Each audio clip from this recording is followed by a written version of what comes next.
are. Well, good afternoon, everyone. The time is 3:01 p.m. and thank you so much for joining us online today for NAGDCA's 2025 Government Business Meeting. My name is Rhonda Butler Bell, and I am the 2025-2026 President, and it is great to see so many of our members here on today's meeting. I'm going to call the meeting to order now, and the agenda and materials for today's meeting were sent to you in advance, so hopefully you've had a chance to review them. First up on our agenda, we will vote to approve the minutes from the 2024 Government Business Meeting. I'll ask for a motion to approve the minutes. Motion, Jay Castellano, County San Mateo. All right, have a second, please. DeSalvo second. This is Kim Birch Garcia from the County of Los Angeles. Okay, great. All right, we have a motion and a second to approve the meeting minutes. All those in favor, please give a thumbs up or say yes in the chat. Those opposed, please give thumbs down and type no.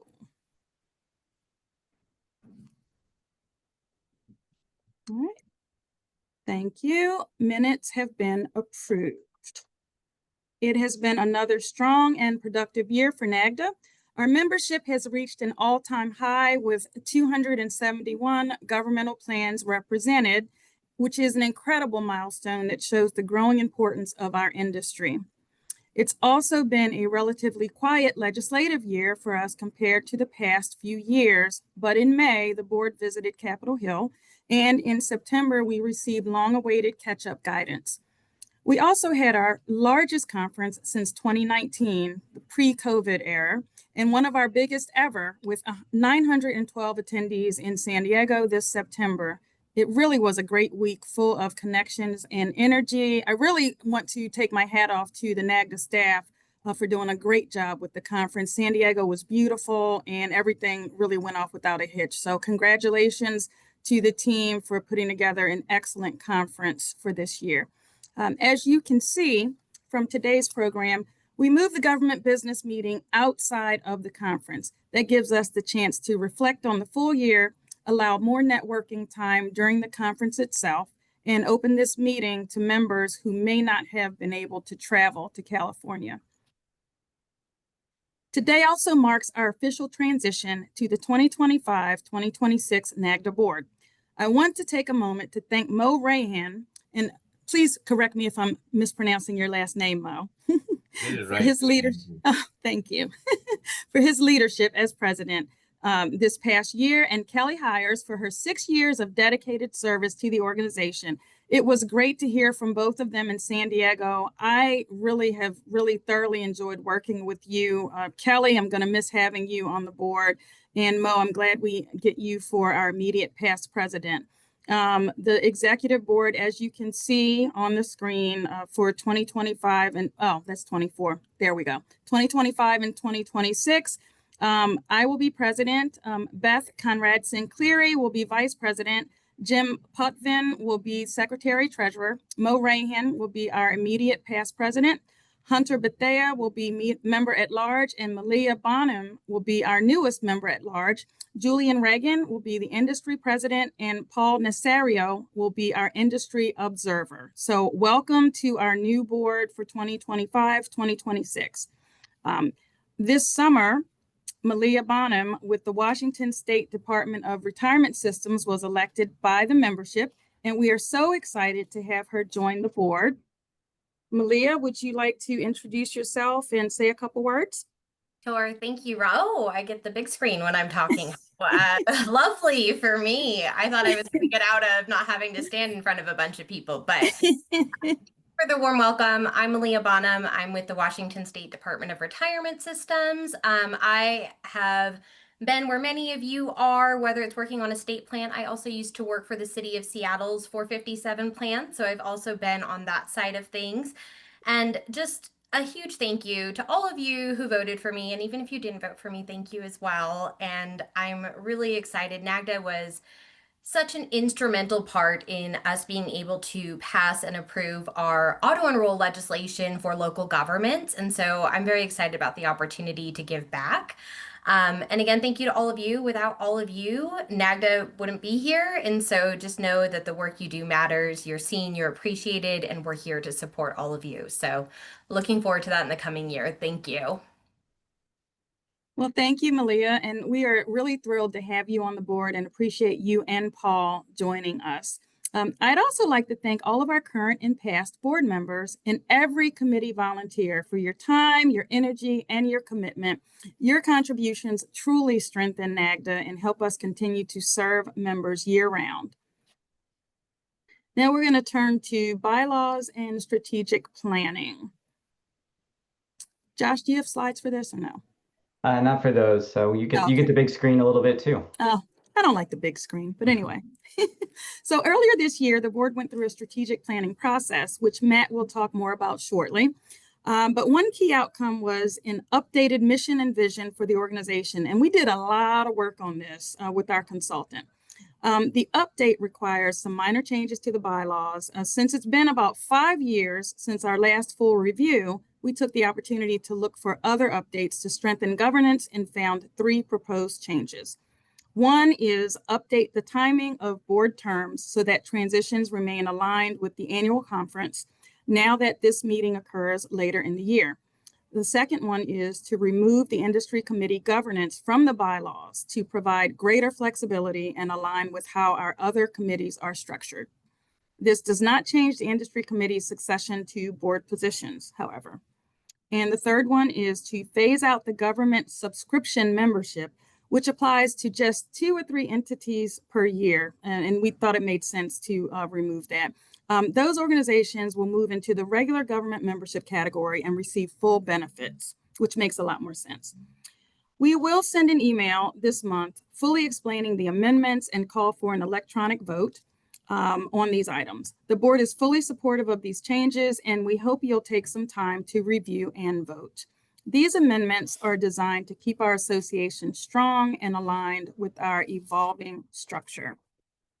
As I mentioned, all of this grew out of the board strategic planning session in May, which took place alongside our Hill visits in Washington, D.C. To talk more about this and share additional updates on NAGDA's programs and initiatives, I'm happy to turn it over to our Executive Director, Matt Peterson. All right, thanks, Rhonda. As Rhonda mentioned, this is our first time doing this format. So if you have any feedback for it, please let us know. The idea was, like she said at the beginning, to get more of you who might not have been able to come to San Diego connected to us in this way and to provide an update in a different format. So it's great to see so many of you online, even if it's just a name on a box. Kudos to Beth for being the only non-board member to go video. Way to go. So I'm going to talk about a few things today. Really, I'm going to talk about one thing today. So the main thing that we're going to talk about is how our work helps you do your work. So that's our North Star. That's the thing that underlies all of the motivation for everything that we do. And it's going to be the underlying theme of all the stuff that I'm going to talk about today. So let's start by talking about the outcomes of that strategic planning session in May that Rhonda mentioned a little bit ago. So the board meets every year in Washington, D.C. Hopefully you know that. If you're new to the organization, you might not. We go to Washington, D.C. as a group. We lobby on behalf of all of you. This year, we took an extra day in that meeting to do our strategic planning for the next 5 years. So we try to do that every 5 years. The last time we did it was 2020. It was right after the pandemic, like right the summer after the pandemic. So it was really helpful for us to come back, reassess, think about the future in a somewhat more normal time. We had a very different conversation 5 years ago, like, are we ever going to have a conference again, and those type of things. So it was good to get back.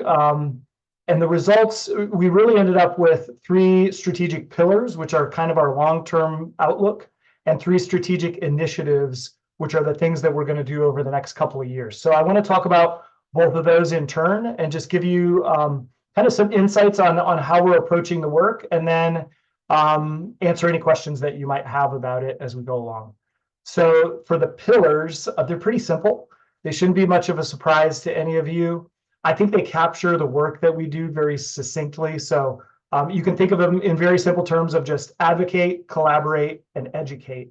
Those are really the 3 things that we try to do on a day-to-day basis. So for our advocacy, a lot of you have seen, the results of our advocacy. You know it well. We've talked a lot over the last couple of years about Secure 2.0. We've talked a lot about guidance that we need from Secure 2.0. We've talked a lot about catch-up guidance that we need from Secure 2.0. So we got our final reg this year. Hopefully that guidance is helping you make your plans.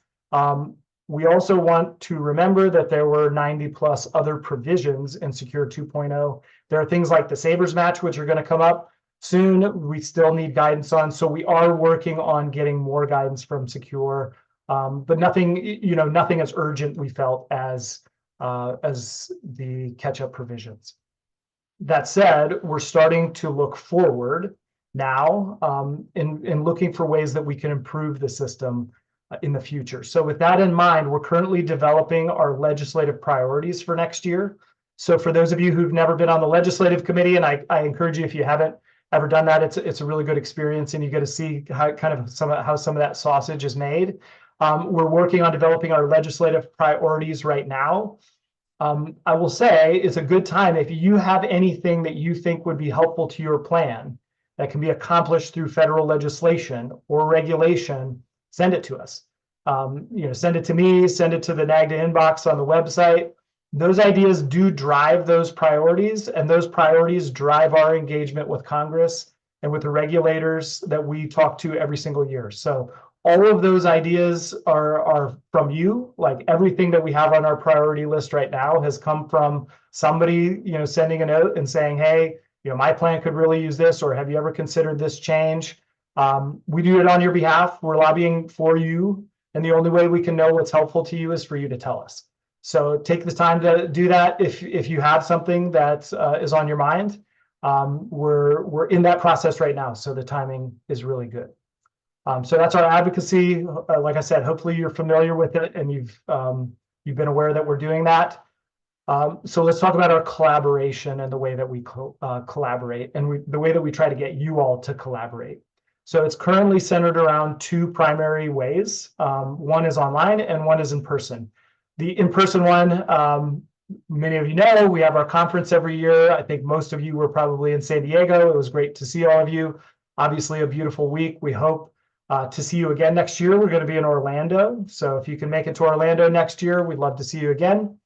We were really trying to push ourselves this year on getting into new areas of content. So we talked a lot about AI this year. We worried that maybe it was a little too much, but the feedback that we got was good. So we know that it's top of mind for many of you. We had a few sessions on that. We talked about things like private assets. There's a lot of new things happening. So this industry is evolving very, very rapidly on a lot of fronts. And it's our job to keep you up to speed while giving you as much time as possible to connect with each other at the event. So we're always trying to balance those two things. We want to fill as much time as we can with content, give you as much education as we can while we're there. But we also know that we don't want to go back to virtual conferences. We don't want it all just to be sessions and information. We know that you want to see each other and have time to connect, have the conversations that bounce ideas off of each other. So we're balancing those two things. We did adjust our pre-conference workshops a little bit this year to try to make them more interactive. I think that worked in some ways, didn't work in other ways. We're going to continue to try to experiment with those to provide a little more value on Sunday. And we're going to continue. We have a really wonderful conference committee. Kim Birch-Garcia, who I saw a little bit ago, was the chair of it this year. Thanks, Kim, for your efforts on that and everybody else on the committee. It was a really fantastic effort. And we look forward to bringing you an even better conference next year. So that's our in-person version. Our online version, we call our peer-to-peer meetings. So for those of you who have been able to attend those, our peer-to-peer meetings, the intent with those was really just to leave them wide open. So, the idea for us was just to say, hey, you come in, let us know what's on your mind, talk to your peers, and get some advice, get some ideas from other people around the country. That was really it. So we've heard a little bit of feedback that people may want some more structure on those. We experimented with some more focused topics like auto enrollment this last year. We think those went pretty well. So we're going to continue to try to do different stuff to align with your needs and what you think would be helpful in those sessions. Again, as with all this stuff, I will probably say this a few more times. Any feedback you have is helpful in that process. We're really just trying to make it as helpful to you as possible. So whatever you may have, if you have any ideas, you go, hey, I would love to see this, or hey, if you all broke it up in this way, it would be better. We'd love to hear it, and we'll work on that. And those are pretty easy to do, and we can iterate on those pretty quickly. So those are our main ways of trying to get you all together right now. So our final pillar that we'll talk about, so we have our advocate, we have our collaborate. Let's talk about what we do to educate. So we know that there's acute need for more information from all of you this year. There's a lot going on in the industry. It's moving very quickly. Our education from a neutral source is needed to help you understand what to do with your plans. One way we do that is through data and research. So I've talked a lot about our Pearl partnership with the Employee Benefits Research Institute. It's continued to provide several research pieces every year to help understand what's going on in the industry through a public sector specific lens. So that data is just public sector data. It's a unique look.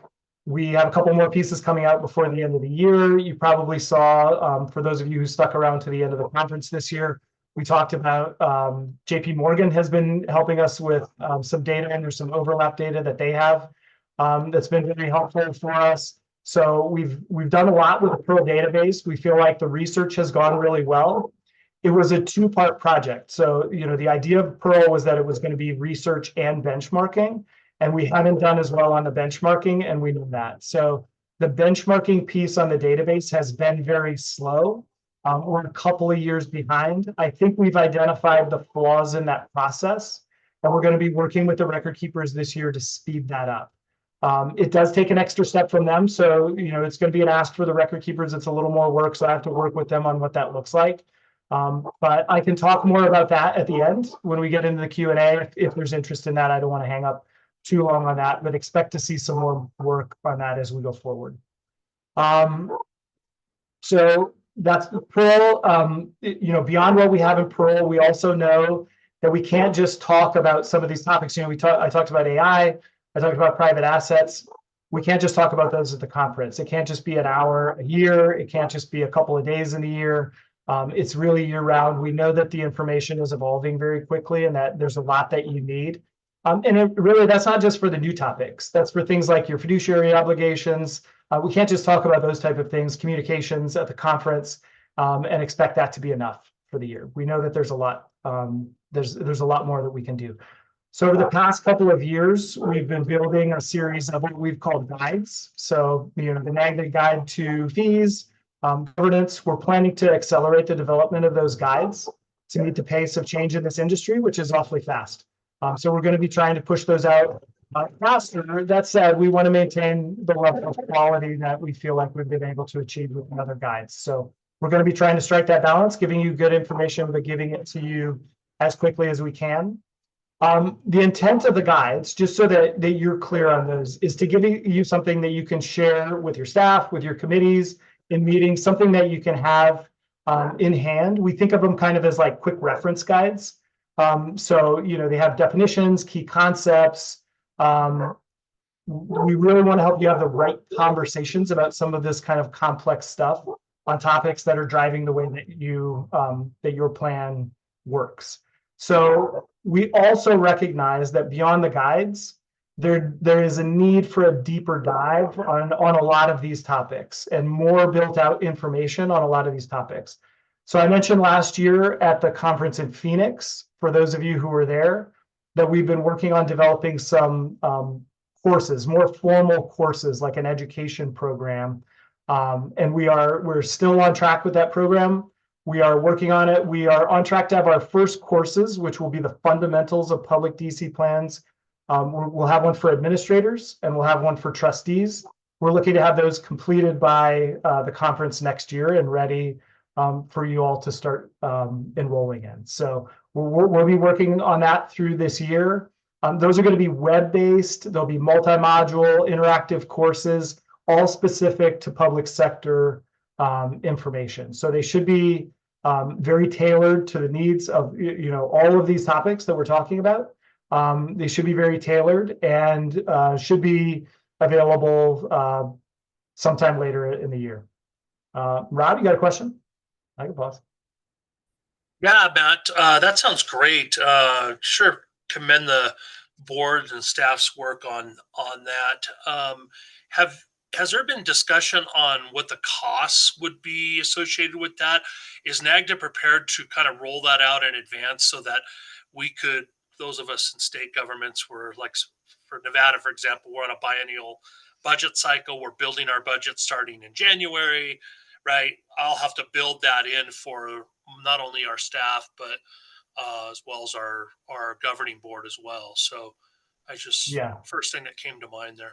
Yeah, no, great question. So those conversations are ongoing. Yes, we're going to get that as fast as we can. First, we want to see exactly how they look and how long the courses are. We think it's going to be about like 6 modules, 6 hours, but we need to see how the material shakes out. So it will really depend on that. I will say it's going to be a few $100s. This is not going to be like a $5,000 program or something expensive. We know your budgets. We've tried to keep costs low. We will have to charge something, but it'll be in the hundreds of dollars. It will not be anything more than that. So I'll get that information to you. It's a good spur, Rob. I'll get that information to you as quick as we can, because we know, especially for you on a biannual budget, but really for everybody on the annual budget cycles, as you're looking into next year, you're going to need that number quick. So we'll hustle on that one. Go for it. You got a follow-up, Rob, or no? Oh, thumbs up. Good. So one other piece of that is that we're going to need some help, not on the development of the courses, but on testing it. So we do want to make sure that it's meeting the needs of what you all want to see in those programs. So we might be reaching out to you depending on where we're at to see if you'll run through a course. If you're interested in doing that, you can always say no, but if you're interested in doing that, let me know. And you can help. We're getting the content right and getting the product right so that it's helpful to all of you. Okay, so those are our pillars. Like I said, advocate, collaborate, and educate. You're going to hear that a lot from us. We talk about it a lot with the board. That's the way that we focus everything that we do, which is why I think strategic planning is pretty helpful. On top of those, or kind of underneath those 3 pillars, we had 3 initiatives that we're working on in the very near term. So the first of those was the education program. That's an area of focus for us this year. Let's talk about the other 2 briefly. So first, many of you are probably familiar with the automatic IRAs, like state-run IRA programs that are starting to pop up around the country. So those folks, there are 20 of them in the country right now. They have been looking for an organization who can help them grow and mature as an industry. And they reached out to me last year to see if NAGDA was the right fit. So we've been talking to them for the past few months. We've concluded that we think we are the right fit. So we're going to go forward with representing them as another constituency group. We believe that as government employees who run a retirement plan, they're actually more similar to you than different, even though they have a very unique need, based on their IRA structure, and they also have a very different end user. But as administrators, they face a lot of the same hurdles that you all do. So we think they're a good fit. We've already started working with them, and we've started working on integrating them into some of our processes. It's going great so far. You shouldn't really notice much from your side. It really should just help us expand our reach, and we look forward to helping them achieve their goals. So if you hear more about those programs in the next few years, you may hear that we're going to be involved with them, and I think it's going to be a really good program for us. The final initiative that we're working on is to work on our marketing. We know that we did a survey earlier this year. We heard from many of you, so thank you if you filled out that survey. That's very helpful information to us. And a few things stood out. So we know that we need to update our brand and our website. If you've looked at our logo, it's probably from like 1985. I think it could use some updating. We've talked about that for a long time as staff internally, but now we feel like the timing is right to start to make a brand change. We're not going to change the name, but we are going to change at least the look and feel, especially of the website. We want to make the website easier for you to find stuff. So if you come to the website looking for something, you can get to it right away. We feel like we have a lot of work to do on that. We also got some feedback that we need to diversify the way that we deliver content, which I think is really helpful. So we experimented a little bit with our Connect conversations this year. We went from doing more live webinars, which we'll still continue to do, but instead sent some stuff out as recordings so that it was just in your inbox. You could do it a la carte whenever you wanted. We actually had pretty good uptake on that this year, and pretty good engagement on it. So we're going to continue with those. We're going to work on experimenting with formats that incorporate more graphics, shorter publications, just easier, more bite-sized stuff, to keep you all engaged. So you also gave us some feedback that we could do a better job onboarding new members, which was really helpful. So we're working on a program to lengthen that out a little bit and make it more kind of steps along the way, as opposed to just like one single orientation or packet of information, and then you kind of don't hear from us for a while. The last thing that we heard that was also helpful is that we could do a better job segmenting our information, and I think that's true. We've talked about that quite a bit internally as well. Frankly, it can be a little bit of a challenge sometimes to do that at scale, because there are about 1 million different ways that we can slice your plans. So we don't want to get too fine and have the groups too small. But we did get the message, and you're right about it, that state multi-employer plans have different needs than a supplemental 403B has different needs than like a cash balance plan, right? So there are a lot of different kind of segments of information, and trying to find ways, again, going back to that collaboration of getting those groups together, but still having enough people to have productive conversations is something that we're going to be working on. So, all right. So those are our 3 initiatives. We're going to be working on the education program. We're going to be working on marketing, and we're going to be working on integrating the IRAs into the organization. So a lot going on, and I hope you feel like you're excited about it. I hope it sounds like stuff that's of interest. I want to thank the board for stepping through that process this year in developing the strategic plan. Any of you who've done strategic planning before, that it can feel a little tedious sometimes. I think Rhonda alluded to it a little bit. We probably spent like 2 hours drilling in on like one word for a while.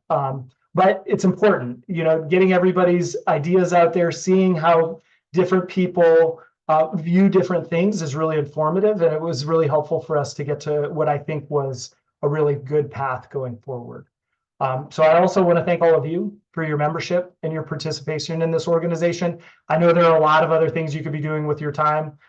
We've had really wonderful engagement from you this year, whether it was your attendance at the conference, submissions for awards, volunteering for committees. We had 4 people run for the board this year, which is, I think, the highest since I've been here, which was just incredible to see.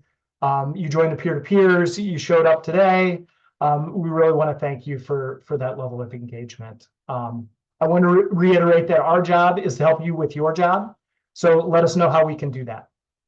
That's what we're here for. The last thing, I'll throw this out there. I know that some of you submitted questions in the registration.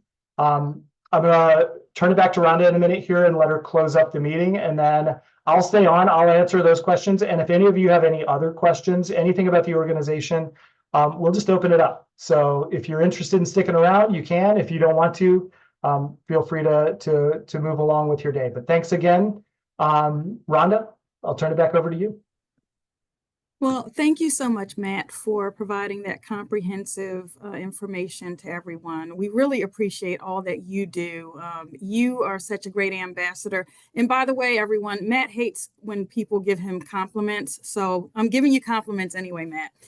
He's excellent. He is an excellent ambassador. He really represents us very well. And he's very engaged in the process. He brings us information and he just really does an all around great job. So we're very fortunate to have him as our executive director. And Josh is great. Carly is great as well. So we are grateful for our team and everyone who does such hard work behind the scenes to make it all happen for NAGDA. I appreciate the fact that everyone is on today, and I am very excited about stepping into the role of president. And I just have a passion for retirement readiness and public service. It really is my thing. So I'm very excited about stepping into this role and continuing to represent you well. And with that, if there is no additional business, I am going to officially adjourn the business meeting portion of things. And then I will turn it back over to Matt so we can have just an informal Q&A session. Thank you. All right. Well, thanks everyone. Like I said, if you have somewhere to go, please do. So I'm going to answer, first I'll start with the questions that we got in the pre-registration. And then, like I said, if you have anything you want to ask, either do what Rob did, throw a hand up and you can just say it, or if you want to type it in the chat, that's just fine as well. I'll keep an eye on those. So the first question we got was about private assets and DOL guidance and whether NAGDA was going to advocate for any kind of like safe harbor or anything like that from the DOL. So the succinct answer to that is no, not really, because we don't really engage with the DOL since they don't have jurisdiction over our plans. Usually our main idea in engaging with the DOL is to remind them that they don't have jurisdiction, but that we do use their information as a source, as a source that most people rely on to say, okay, what's the status of the industry right now? As it relates to private assets, which is a topic that I'm sure all of you hear about a lot lately, we are going to be putting out a few things. It's a very complex topic, and so I think there are two ways that we can approach it that can be helpful. And again, always open to any feedback on this. But there's two ways that I'm thinking about it. One is, what is it? What is the stuff that can go in and how? So that's like definitions, vehicles, those kind of things. How does it fit into a target date fund? That kind of stuff. That's pretty widely available. I think we can consolidate that, like I said, maybe in a guide so that it's something that you can have in a format that you can share with your staff, with your committee members, so that if they don't have any experience with it, you can go, here's what private equity is, so that we can get on the same page. I think the more difficult one is going to be, how do you decide whether or not it fits in your plan, and then how do you benchmark it? So I had a conversation this week with an outfit that does benchmarking in our space. Their approach, which I think is probably pretty smart, was that you're essentially going to have to double your benchmarking. You're going to have one benchmark that says, how does this compare to, say you have a target date fund with private assets in it. How does it compare to other target date funds with private assets in it? And then you're going to have another benchmark that says, what if we didn't use them at all, and we just had like 75-25, stock bond mix? How does that compare, on a risk adjusted and fee adjusted return?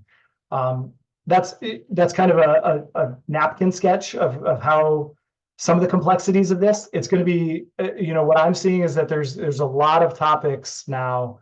For a long time, we've really advocated for it. I think all of you have really advocated for, let's push down fees, make things simpler, make things more basic, make it easier for participants to grasp. And what we're seeing is there's kind of it's kind of turning, especially from the industry side. There's a big push for more complexity.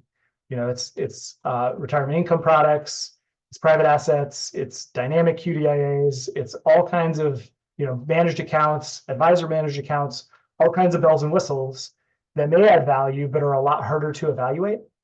And I think it's going to be our job to, and a lot of you have consultants, it's going to be their job too, to help you figure out what all that stuff is. And so like I said, to answer the question succinctly, Are we going to engage with DOL on the guidance for private markets, private assets in DC plans? No, I don't think so. But we have a lot of work to do with all of you on what's good practice for this new kind of frontier. I got a few more, but I'm going to kick it over to you, Rob. What do you got? Rob? Oh, I'm sorry, Matt. I have my hand up for when you're ready to take other Yeah, go ahead. questions outside. Oh, so one of the things that we are preparing for is our biennial legislative session, which includes our budgeting. And as you know, we have put multiple, state of Nevada here, we've put multiple attempts at trying to get auto features in our state approved, and we're thinking of a different approach potentially this year for this upcoming biennium, and that is engaging with the governor's finance budget director and maybe some state legislators as well to try and get some momentum on that. And I guess my question would be, is that something that NAGDA, somebody from the board, would be willing or interested in potentially helping us develop a presentation on that, possibly even presenting? Or I mean, I'm kind of open to suggestions there. It's obvious that I haven't been able to get it across the finish line, and our board hasn't been able to get it across the finish line, and so I'm really open to that. I was hoping that maybe you or maybe members of the board or even our colleagues across the country could give us some direction on that. And like I said, I'm open to it. So that was my question. Yeah, no, it's a good question. I think it brings up a broader point, and we've talked about this on the board in your time and since. What is our role in engaging with the states? So one of the things that we're probably not going to do, or we're definitely not going to do, is lobby states. The politics at the state level is a little too much for us to navigate. It's really just me. And so we do our lobbying at the federal level. We don't have the capacity to lobby, in 50 states and really understand the political environment of each state.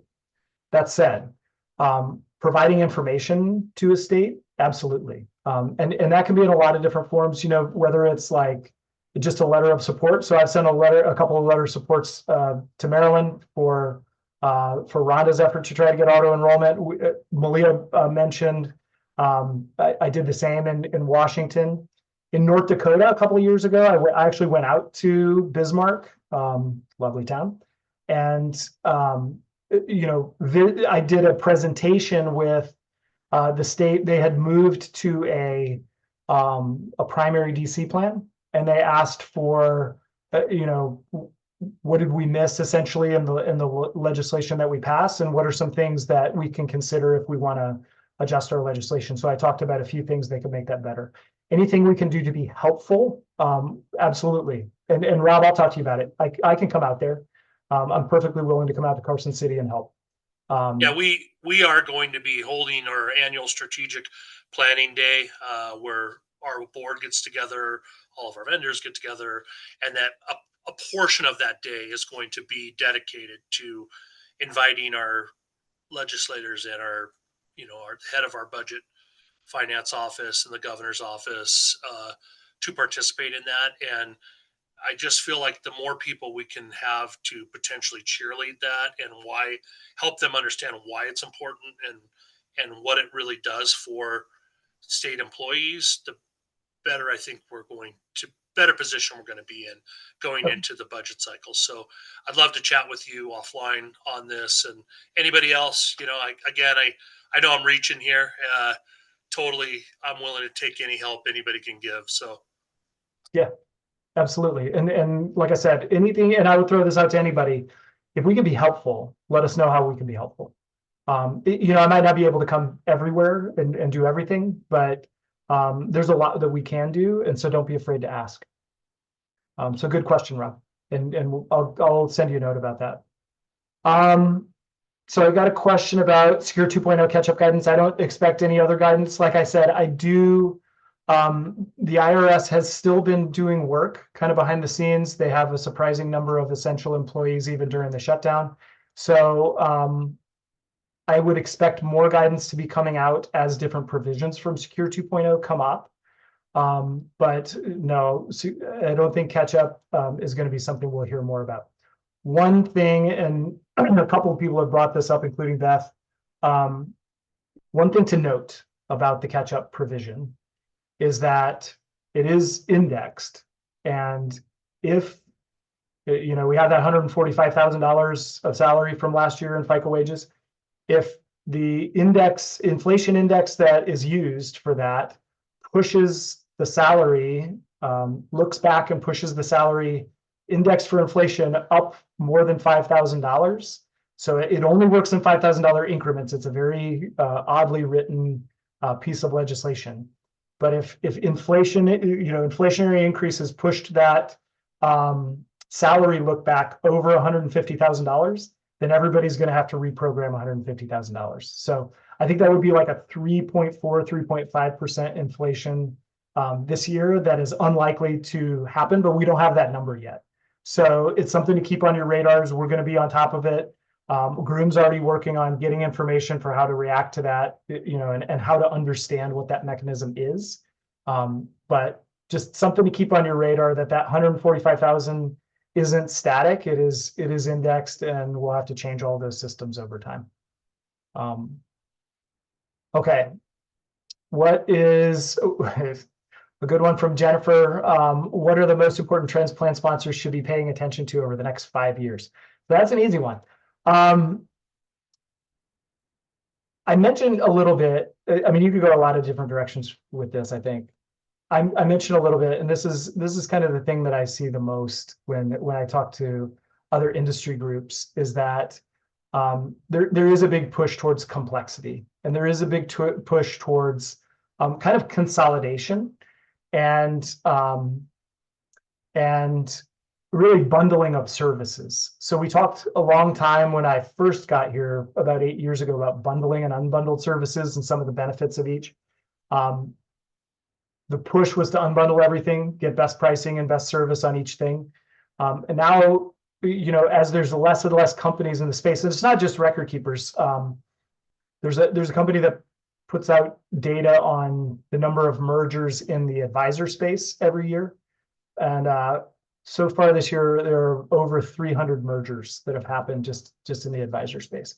So a lot of companies that you all have known, like the Andcos of the world, SageView, those companies have been subsumed into other advisors, and those advisors are trying to figure out ways to make money as well, whether that be advice, advisor managed accounts, and all kinds of different ways. So to me, the most important trend that I'm thinking about, and that I think it's important for you all to think about, is how do we make sense of all that complexity? That's tough to do, but I think it's doable as long as we can continue to work at a fairly decent pace and put out information that's helpful to you. With that said, again, your feedback is always really important in that process. So if you have if there are things like, hey, I have no idea what, the industry's moving this way and it doesn't make any sense to me, we need information on that, let us know. Or my committee feels like we just don't have a good source for XYZ information, whatever it may be, we'll try to put it together. Again, these are complex topics, so we'll work as quickly as we can, but we know that the need is pretty acute right now, and so we're working to try to get that in front of you. Got one in the Q&A box. Will the data from state IRA plans be integrated into existing NAGDA data? It will not. So the IRAs are going to be treated very separately as entities. Now we see them, they're similar in some ways, that like, if you have a 403B and you have a 457, you have to think about those things very differently. IRAs would just be another category of that. But we know that, at the end of the day, it's different employees in a very different situation with a different vehicle. So we're not going to commingle, especially something like data and research. Any kind of specific information that we would put out for them would be very clearly different than anything that we're doing for public plans. So there are a lot of cooks in the kitchen, to be honest, for the IRAs. Pew does a lot of research on IRAs. AARP does a lot of research on the IRAs. Georgetown does a lot of research on the IRAs. We probably aren't going to do as much of that. It's going to be a lot more for them of like, how do you build these plans up and run them? That's really what they're interested in. It's more the nuts and bolts stuff.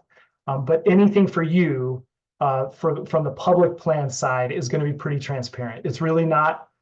It shouldn't change anything that you see from NAGDA that's related to the stuff that you're doing. The only difference might be they may show up to like a peer-to-peer and ask you some kind of funky questions that if they make sense and you can help answer them. At the end of the day, a lot of their concerns are your concerns. They're trying to figure out how to work with different employers. They're trying to figure out how to get participants to save. They're trying to keep assets in the plan. They're trying to figure out what investments are right. They have a lot. Like I said, they're much more similar than they are different. But at the end of the day, they are different. So we'll be very careful about what we're commingling as far as our products go. And for the most part, I think it'll be very distinct. The last one I have that's typed is about Pearl. So if any of you have any other questions, feel free to throw a hand up or type them out. So what's the status of Pearl? I mentioned a little bit, there are two parts of Pearl. And for those of you who aren't familiar, that's our Public Retirement Research Lab. It's a partnership with the Employee Benefits Research Institute. And the idea is it's a data partnership. So the way it's supposed to work is eBree works directly with your record keeper to move participant level data. They do that by working with a third party who provides a very complex data hash so that none of the information is personally identifiable. Then it moves to eBree. They do research on it. They were going to consolidate it to the plan level, and then they were going to send it to our data portal so that you all could benchmark at the plan level. The first parts have worked really well. The data process has been fine. It's been a little slow. I will say that it's a fairly complex data move. So right now we're working on 2023 data. The publications that we're going to put out are 2023 data because it's taken us, that's kind of the turnaround right now. The issue that we've seen on the plan level data is that the hash process is very complex. So we have about 3.2 million participants who are in the database, which gives us a lot of information to research. When the hash is applied by the record keeper, not all of them apply correctly. And so anything that doesn't apply correctly, like if the number doesn't make sense, it's thrown out. And so what we see is we lose about 10% of the population each data transfer. That's 300,000 participants, which if you're looking at a pool of 3 million, isn't that big of a deal when you're doing research on the pool. But when you cut that into plan level, we saw that there's plan level movements in some cases like 5,000 to 10,000 participants.